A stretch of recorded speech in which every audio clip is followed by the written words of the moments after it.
Hello again, everyone, and a good late morning or early afternoon. We thank you all for joining us, to those live here in the audience, and I believe we have approximately 30 people that have joined us via the webinar with a computer, and that's very exciting because in these 3 kickoff meetings, we have had over 150 to 200 people sign in. So we are ecstatic that the enthusiasm for this program is being shared.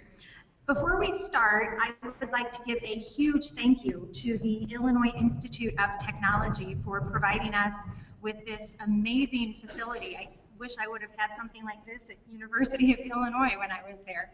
So thank you to them. We greatly appreciate their accommodating us, and welcome everyone to the kickoff of our Broadband Innovation Fund.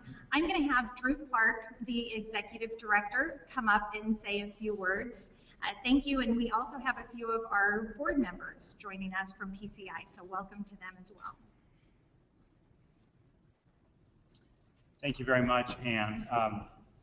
I want to echo what Anna said in thanking the Illinois Institute of Technology for hosting this event, our third meeting and webinar since we announced the kickoff of the Broadband Innovation Fund just 3 business days ago, last Thursday, and particularly want to thank David Baker, Vice President of External Affairs, and his team for making this happen in such an accelerated time frame. We look forward to many further collaborations with IIT as well as other organizations here in Chicago. Also, I want to recognize the presence of 2 of our board members at the Partnership for Connected Illinois. Charles Benton, Chairman, is in the audience, and Bruce Montgomery is here with us. And we really appreciate their presence and support for the activities, and also want to thank Bruce Montgomery for his assistance in facilitating this location at the Illinois Institute of Technology. And thirdly, I really want to recognize and thank the team at the Partnership for Connected Illinois, particularly Ann Madonia, who you'll be hearing more about, have already heard during this webinar, but also Roxana Ryan, our communications specialist, and Aaron Facemeyer, our web and communications assistant. They've been really instrumental in the logistics for this event and the other events of the Illinois Broadband Innovation Tour. But particularly for those who are here in Chicago, as well as those of you who are interested and on the webinar, we want to give an important shout out to the E-Team activities of the Partnership for Connected Illinois. And I'll be speaking a little bit about that in my 2-minute remarks when I get to them. But Brad Housewright, our E-Team Director, is in the audience here, and particularly want to introduce Ernie Sanders, who is the newest member of our team at the Partnership for Connected Illinois. Ernie is the E-Team Coordinator for the Chicago and Cook County region, and this region up here. He's working very hard to bring stakeholders together as part of our efforts to ensure better broadband, better lives throughout the state of Illinois. And following the conclusion of this webinar, we will have a E-Team meeting that Brad and Ernie will help convene, and all of you are welcome to stay for that, and I know we're going to have some interesting discussion for that as well. Let me step back now and talk just for 2 minutes about the Partnership for Connected Illinois. We are all about better broadband, better lives for the state of Illinois. We want to help support private, public, nonprofit initiatives throughout Illinois. It's a great, diverse state that we are part of, from Chicago, the 3rd biggest metropolis in the country, to many, many rural areas, spans a wide geography and climates. So in this state, how do we go about getting better broadband and better lives? Well, we are charged with the responsibility of collecting and publishing broadband data and mapping information, and we have that information for the whole state. We've been doing that 2.5 years now. I'm very pleased with the progress we've been able to make in that regard. But the data and the mapping is only a tool to help us to get to better infrastructure and more effective use of that infrastructure. And so we work as a means of collaborating in partnership with other providers, with private sector providers, with others in the state. And through our E-Team activities that Brad Housewright leads, we are working in each of the 10 economic development regions in the state. Now we're very happy we've got staff in all 10 of these regions working to make sure that providers and economic development officials are connected. But what we're about here today during this webinar is to talk about the third prong of our mission, which is to promote the use, adoption, and impact of broadband. Okay, so broadband is an important aspect of communications and networking, but it's also about making people's lives better. And it's about training and educating people to know, okay, how broadband can help get better jobs, get better education, facilitate healthcare opportunities, save on energy through smart grid efficiencies, facilitate better agricultural products in our state, enhance public safety. These are the things that we'll be spending the next hour and a half and change here talking about in the course of the webinar, in which we want to invite your interactions, because we're really pleased to announce this Illinois Broadband Innovation Fund that, again, just announced last Thursday. We've got a very tight time frame, which Ann will discuss, but we're really excited about what this opens up opportunities for all of us here. So with that, I'm going to go ahead and pass it back to Ann. Thank you, Drew. Before I get started, just another couple housekeeping items, and this is probably directed more towards those that have dialed in through the computer to listen on the webinar.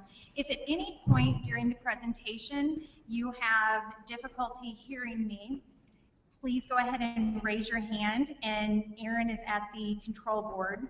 And at the end, for the question and answers, please type those into the computer, and I will have those read out loud. We have found if we try and unmute people during this process, it just creates more difficulty. So far that has worked for us. I am going to go through 12 slides. Essentially, they are taken from the RFP. I know those here live in the audience do have a copy of the RFP. For those that may not have that, I will be addressing everything that is in the RFP, and we do encourage you to go on to Broadband Illinois/innovation, and you can download the application as well as some of the frequently asked questions and a couple of the press releases that Roxana has been kind enough to provide through this past week. So we will go ahead and get started.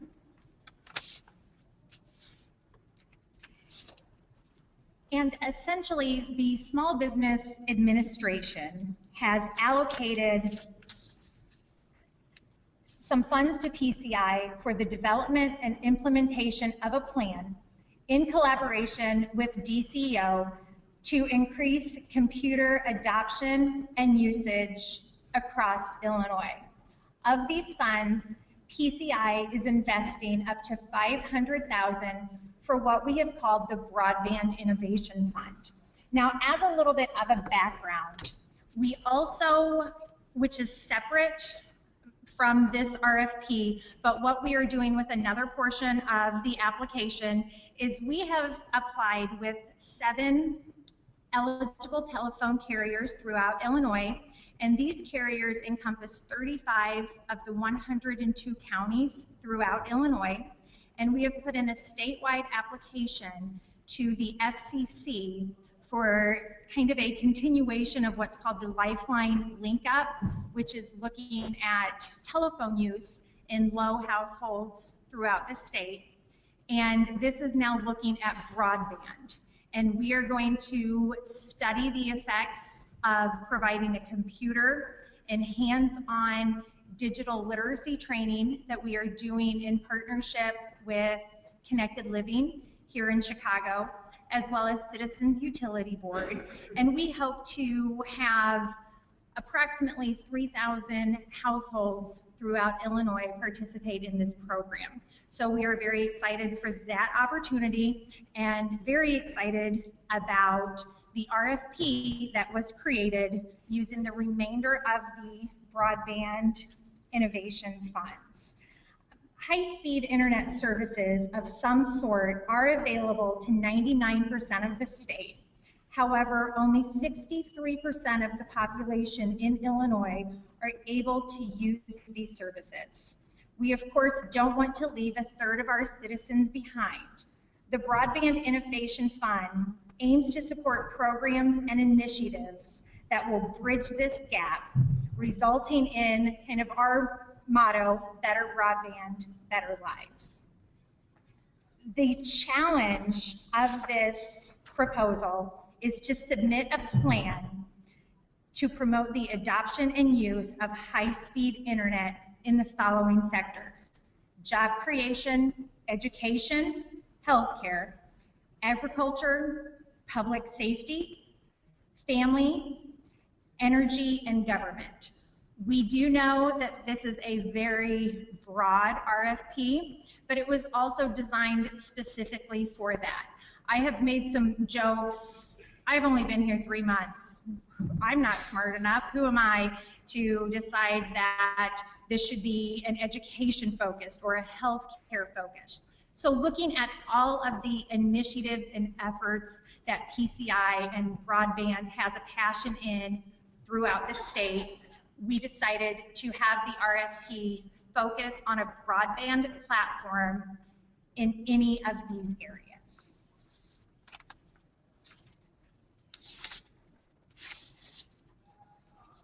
And the purpose for the RFP, very high-speed broadband, is the starting point for innovation in many areas of our society. Higher capacity broadband offers the opportunity to spark the creativity of Illinois entrepreneurs, energize community organizations, and stimulate the brainpower of our academics. Communities deploying broadband need solutions so that high-speed networks have the broadest and deepest impacts possible. Now, we have had a lot of questions on the evaluation and kind of what the main outcome or variable is. So a very important part to notice and take note of is applicants must provide performance measures to include deliverables such as number of residents reached, number of community broadband centers connected, number of training sessions provided, or other metrics of project sustainability. In addition, proposals need to show how the project stimulates the best use of broadband networks. In other words, how is this successful based on using a broadband platform? And then the following examples that I'm going to give are just those that we have thought of as a team at PCI. These are, of course, just ideas and suggestions. We have already talked to other people throughout the week that have added to this list on what their ideas are. So I will go through what we have as we were defining the RFP. Efforts to connect healthcare professionals with patients in a particular Illinois region, programs designed to spur greater use of telework or telecommuting, which could be a savings on a gas costs, electric bills in an office, etc. Smart grid applications designed to improve reliability and promote energy savings. Training high school students to think entrepreneurially and use technology for growth. Ag Ed, or the ability to connect the university agriculture knowledge to local farmer needs. New forms of participatory technology and workplace skills development. Training for low income and/or seniors to better use broadband technology. A collaborative training programs between large important entities throughout the state, those being libraries and community colleges. Programs designed to enhance citizen participation in the civic life of their communities. Streamlining complex government processes to enhance service delivery with broadband. Faster and more efficient emergency, whether that's fire, police response, through better use of internet networks.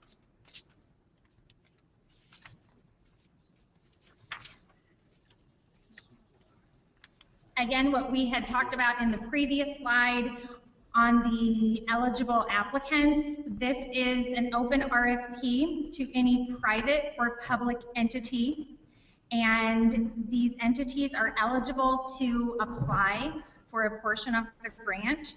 Applicants may request between $10,000 and $100,000 from PCI to use broadband to stimulate any of the following buckets and criteria that we have talked about.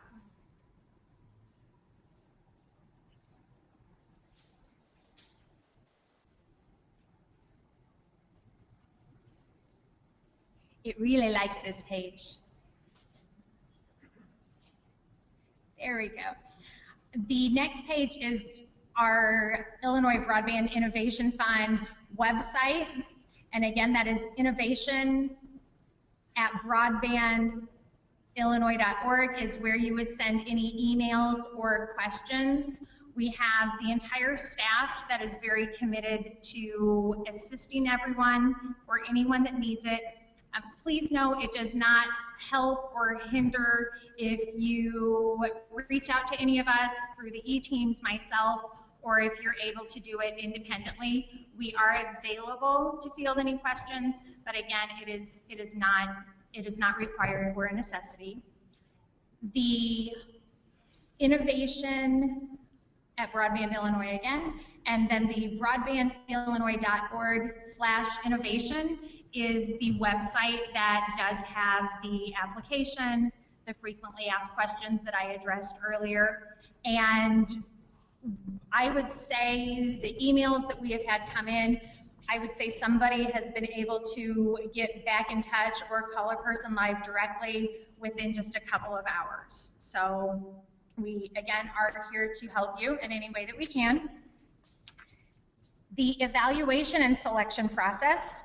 Companies, organizations, researchers, entrepreneurs, and innovators will be able to enhance products, services, and technologies using broadband as a platform. Preference will go to creative, unique, innovative proposals that demonstrate support from public and private organizations in the communities to be served. Considerations will be given to people that have applied for other statewide grants. We've had a couple of questions, people that may have applied for the Governor's Gigabit Community Challenge. Of course, we do encourage those to apply. People that may have put in an application for Eliminate the Digital Divide, we also encourage those. And the next part, I have said there is no tricks up our sleeve. We have had quite a few questions on the evaluation process. Our evaluation is taking place off of the next 10 to 11 bullet points. And we ask that maximum financial leverage through private, state, or local resources. We purposefully did not put a 50% match or a 20% match. We leave that up to your ideas and your discretion. Some of that leverage might be through in-kind. Some might be, if it is a previous plan, what has been used in the past. So again, nothing specific, no match. We just ask that you provide the maximum leverage that you can. The second is proven experience and success in leading Illinois initiatives. The third, how proposals utilize a broadband platform to enhance their mission and effectiveness. The next one is enhancing job creation and economic impact in the proposed area of service, experience with Illinois-based projects, processes, tools, and in working with stakeholders,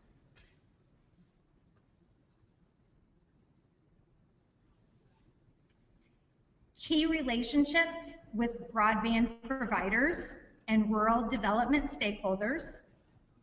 Next is sound project milestones and deliverables, the maximum cost benefit analysis, the expertise of the project team, how others can generalize from the model proposed by your application. And what we mean by that is ideally your proposal and plan is something that could be copied or replicated statewide to really, to use a little bit of a cliche phrase, to help put Illinois on the map in our broadband use, training, etc. And the final one is how the proposed plan stimulates the best use of broadband networks. We do ask that the applications be at PCI by 5 p.m. on September 11th. And then we will be reviewing and evaluating the applications during the next week or two. And the awardees will be notified approximately September 24th through the 29th. We do understand and we are aware that this is a pretty quick turnaround time, but we are confident that some of the applications and the proposals will be able to be completed. I think there are a few that are getting close to being completed, so it is kind of a daunting task, but we are confident that you can have those to us by the September 11th for the review and evaluation the next 2 weeks, and then you will hear notification from PCI September 24th through the 29th. We are anticipating that there will be more requests than there is funds. I couldn't have really said that last week as I was having the first 1 or 2 webinars, but as we have seen the amount of interest in people online and calling us and emailing us, we do anticipate again that we will have more applications than funding available.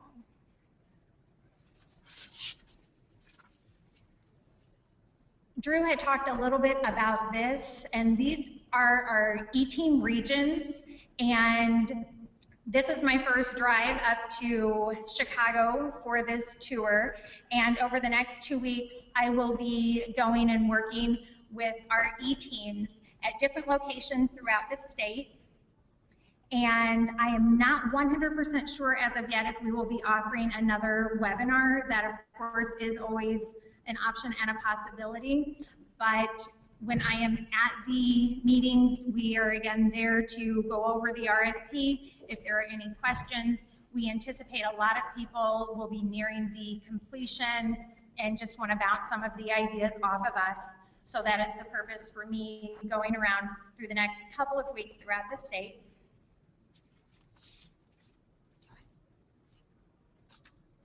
And then now for the actual application, and as of yesterday, we put the application as a standalone on our website. So very self-explanatory, the applicant entity, key contact information, and then 11 questions, and there are maximum words allowed during the proposal. The first one is describe your vision for using broadband in your project. The second one, how is your proposal innovative? 3, how will the Broadband Innovation Fund enable your proposal to innovate more effectively?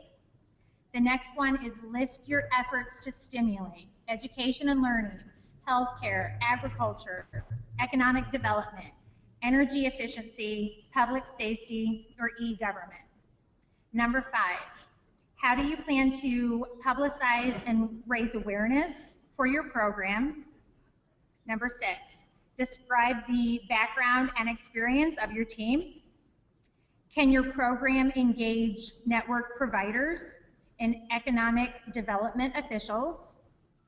8, how do you propose to measure progress towards achieving the goals of the proposal? How can others generalize from the model? Again, how could this possibly be replicated to be used in neighboring communities or cities throughout Illinois? Provide your proposed budget and proposed timeline. And then the final one, which we think is probably the most fun, but could also be a little intimidating, is if you were to send a tweet about your application in 140 characters or less, what would that tweet say? Okay, now as we've kind of been through the bulk of our slides, the next moments are to answer any of the questions.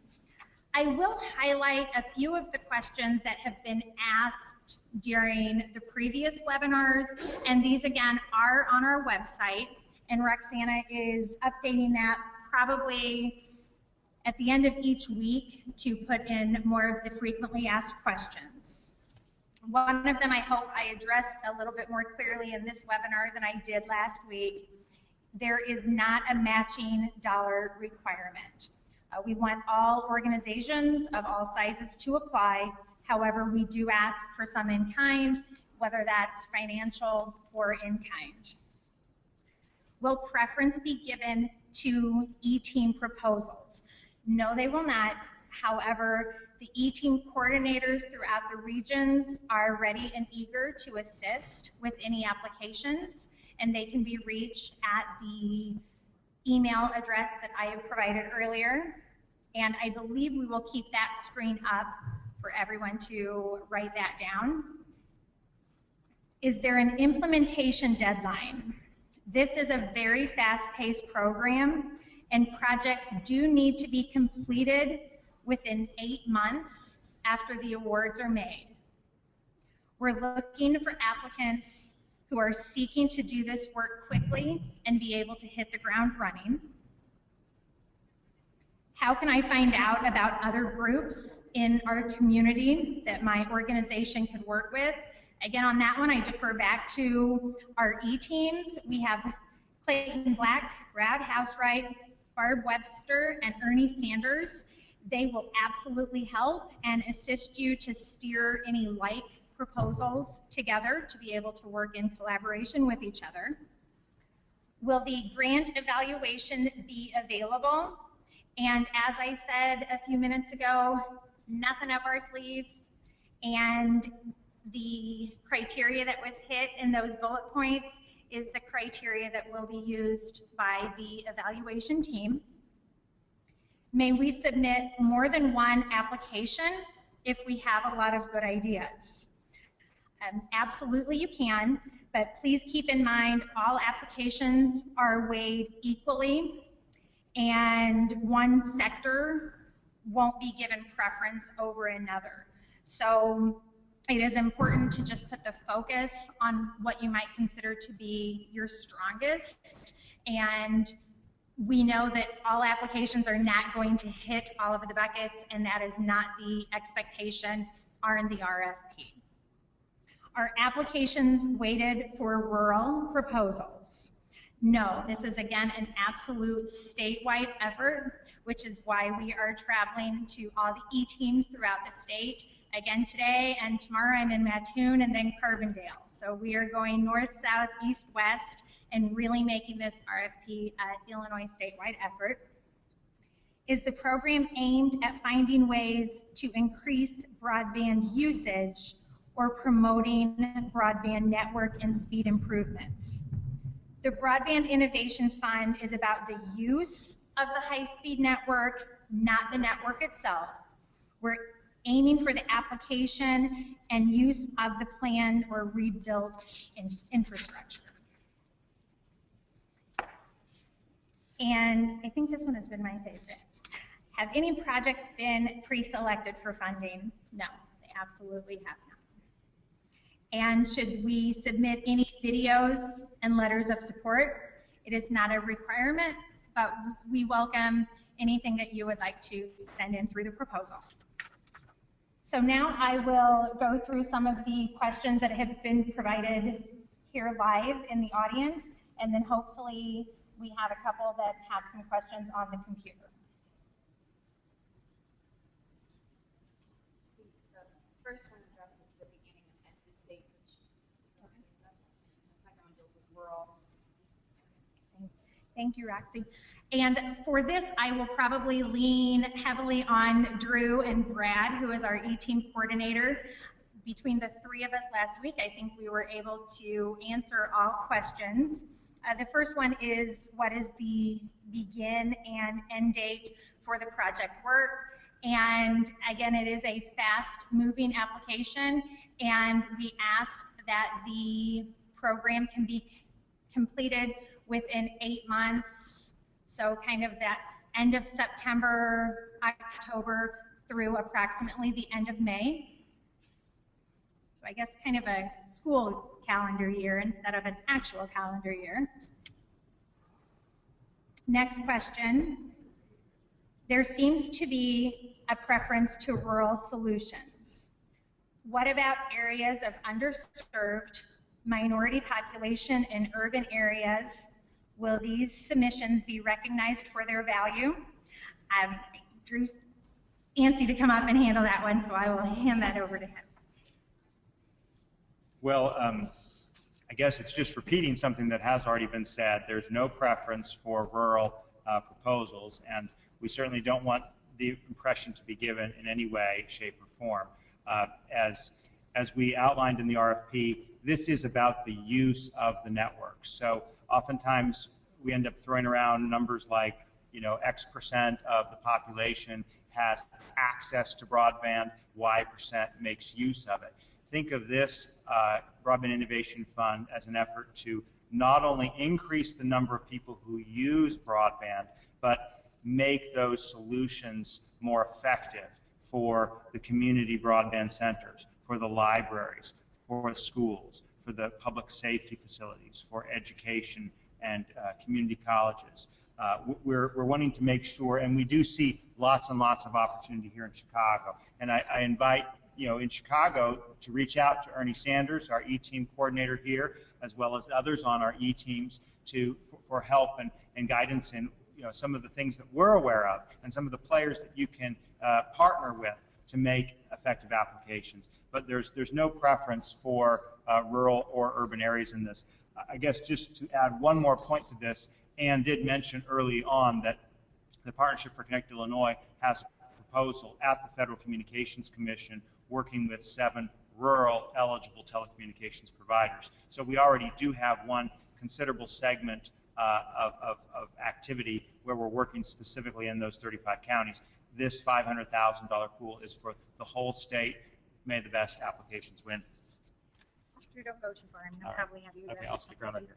And just as a personal side, I think I have probably fielded 15 phone calls in the last week from organizations that have found the application online, and I would say that there's been an equal mix, probably 3 or 4 in the Chicago area, 2 or 3 in central Illinois, and 3 and 4 in the western and southern portion. So what I've been working and assisting has definitely been an example of a true statewide effort. Drew, I'm going to have you go ahead and speak to this just from your experience being here longer than me. Do you have a list of the CLCs, community, maybe CTCs, computer training centers, funded over the years by DCO or your inference to community broadband centers? Yes, we do have lists of computer training centers funded over the years by DCO. What we do, just backing up a step, part of our work at broadband mapping and planning is to put resources available on Broadband Illinois. Not only do we have information about providers, but about community broadband centers, sometimes called community anchor institutions. So you can see our database, which we strive to make as complete and accurate as possible, of community broadband centers. And we're in the midst of expanding that so that we include things like hours of operation, number of computers that are available, questions about who is there training available in that particular location. So, so in terms of a list, we have lists and we make those available on the website. And if we haven't, we will work with you to make more of that available. The community broadband centers is a bit of a phrase to distinguish from community anchor institutions, because sometimes there are places that offer broadband, like a Panera Bread or a hotel, or another type of private facility, but it doesn't meet the U.S. Department of Commerce's definition of an anchor institution. So we wanted to use a different term so as to not confuse that. I whispered to him, I'm like, don't walk too far away. The next question, where do you find a list of the applicants to the Illinois Gigabit Communities Challenge?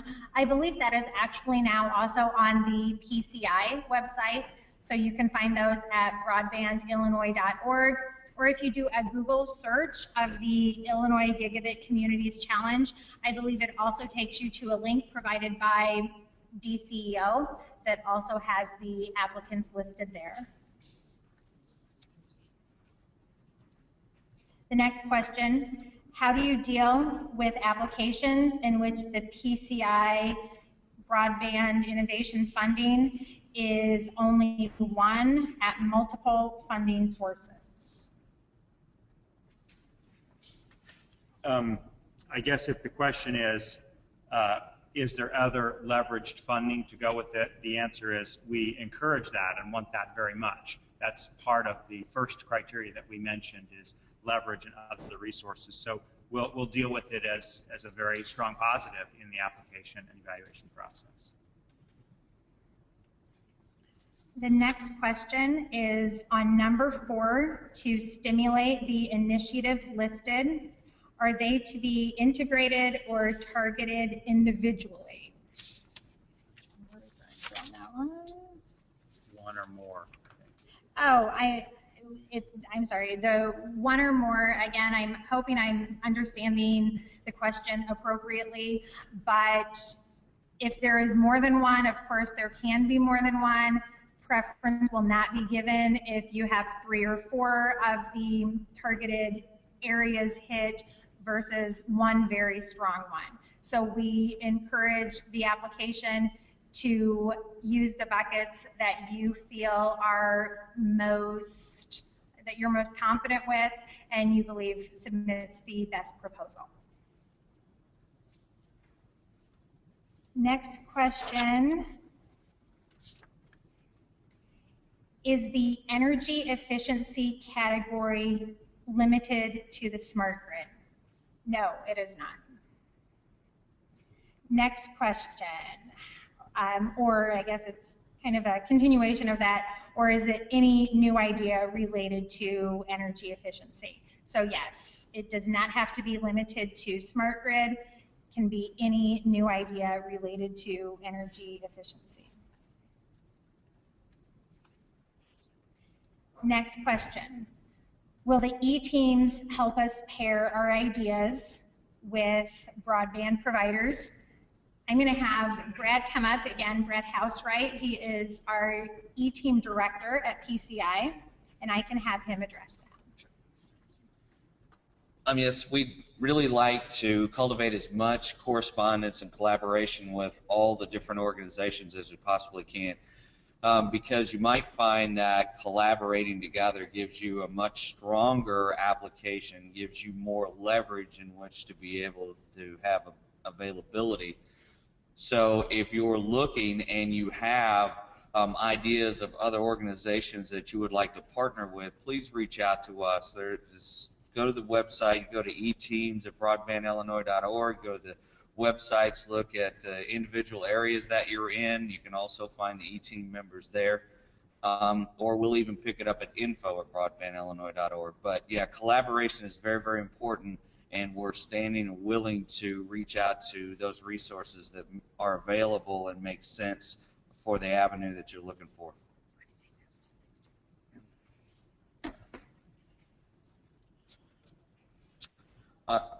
Starting right here or right here?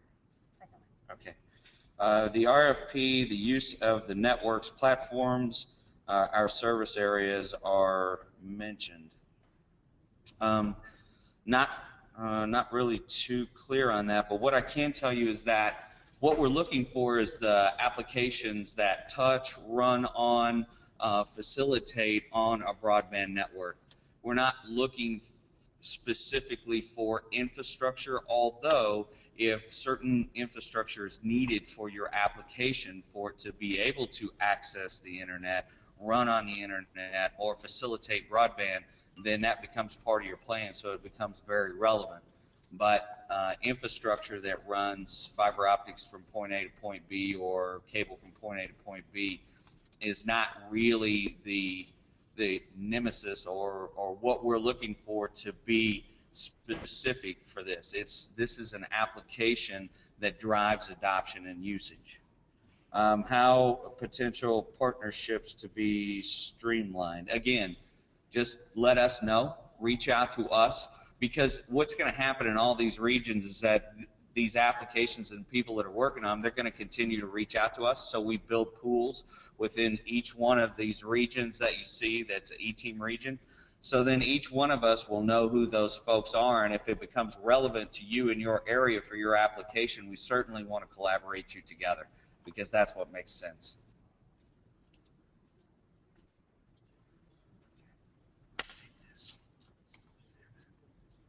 Thanks. I've got 3 questions here I'll take. Do endnotes count as word count? Do endnotes, I guess endnotes, do footnotes or endnotes count as word count? Well, we hadn't thought about that one, so I guess we'll go ahead and say no, and we will include that on our frequently asked question list, so they do not count. Will PCI make available community area data by city, county, library area, community college area, etc., for use by applicants? I think if this is getting at information different than that which is already made available, so like demographic information, we certainly can make that available. It's been a goal, and we probably haven't quite gotten there where we're listing on each E-team landing page demographic information about that E-team region. So again, I think the E-teams can assist on that effort. So, you know, it's just information. We release all information we collect, except that under non-disclosure agreement, publicly on our website. So if there is information that is not on our website, it's because you know, it's information we haven't collected yet, but we can assist in that. Will there be project selection weighted by population of non-users of broadband, all DCO E-team regions, all need impact topics? The answer is no. There will not be a weight by which they are factored by population. Rather, you've seen the criteria. They will be evaluated individually based on the criteria established. And can we provide URLs on specific examples on uses of broadband in our sectors? I'm going to let you elaborate on that one a little bit, or Brad. Can we provide URLs on specific example on uses of broadband in our sectors? That is the Sure. 7 purpose sectors. Yeah. Yes, we certainly can. We'll work on getting some posted up quickly that shows integration of agriculture, shows integration of energy efforts, whether that be smart homes or whether that be smart grid technology. Also, lots and lots of healthcare opportunities that can be posted up. So, shouldn't be any issue at all for us to be able to post up some URLs for examples for those. I believe we still have a couple more questions coming in. Aaron and Roxanne are writing those. Oh, actually, we might be running near the end of the questions. I will just hold tight for a couple of minutes if, as you're reviewing the proposal and your notes if you have any follow-up questions.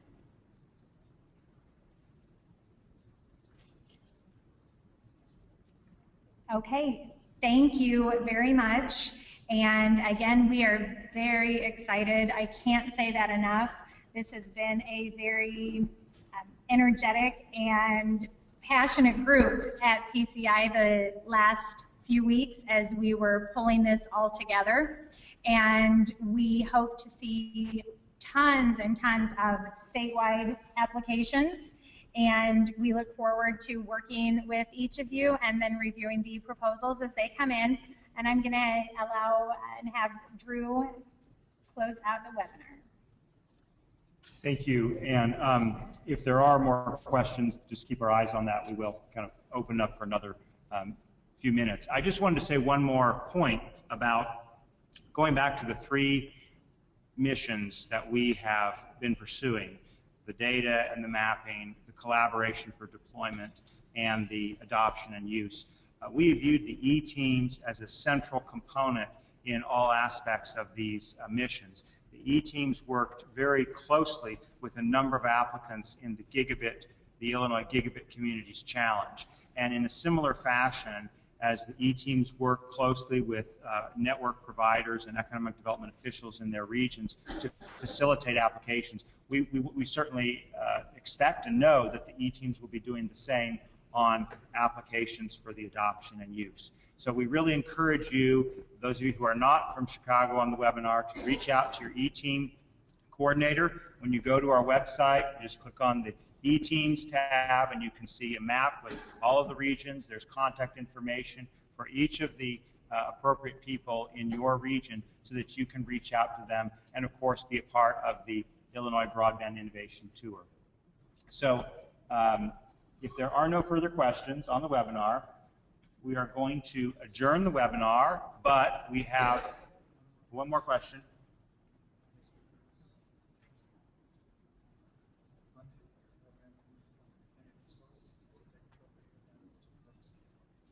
Yes, the question was about the funding.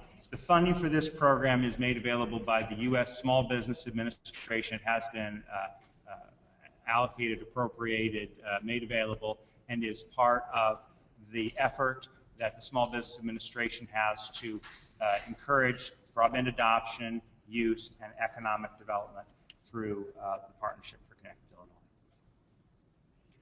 So we'll go ahead and close the webinar and invite PCI Chairman Charles Benton to come forward and roll right into the E-team discussion.